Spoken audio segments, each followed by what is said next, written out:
J'ai croisé quelqu'un qui m'a dit « Moi, Dieu ne me parle pas ». Alors, qu'en est-il vraiment ? Dieu nous parle-t-il ? Je vais vous lire un petit passage dans Job 33, à partir du verset 14. Dieu parle cependant tantôt d'une manière, tantôt d'une autre, et l'on n'y prend point garde. Il parle par des songes, par des visions nocturnes, quand les hommes sont livrés à un profond sommeil, quand ils sont endormis sur leur couche. Alors il leur donne des avertissements et met le sceau à ses instructions, afin de détourner l'homme du mal et de le préserver de l'orgueil, afin de garantir son âme de la fausse et sa vie des coups de glaive. J'aime beaucoup ce passage dans Job parce que Dieu nous avertit, Dieu nous parle, Dieu ne veut pas nous voir souffrir, donc il nous avertit pour nous protéger de notre orgueil, il le dit, mais des coups de glaive. Il nous dirige, il nous donne des instructions. La difficulté, très souvent, c'est que nous n'y prenons pas garde. Ou pour le dire différemment, nous n'avons pas le discernement qui nous permet de voir ce qui vient de Dieu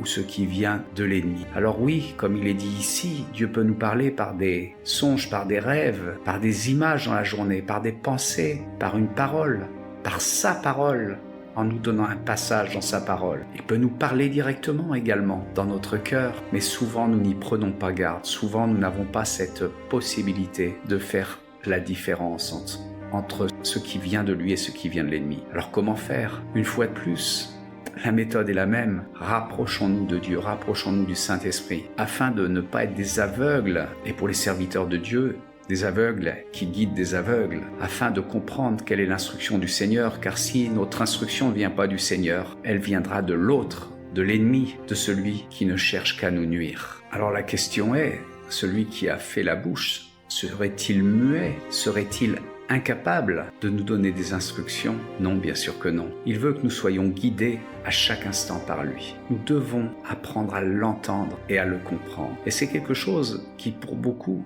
ne vient pas naturellement. C'est une forme de don à travailler, mais qui est indispensable pour tout enfant de Dieu si nous ne voulons pas être dépendants des autres, mais entendre directement la voix du Seigneur, qui bien sûr ne contredira jamais sa parole. Soyez bénis.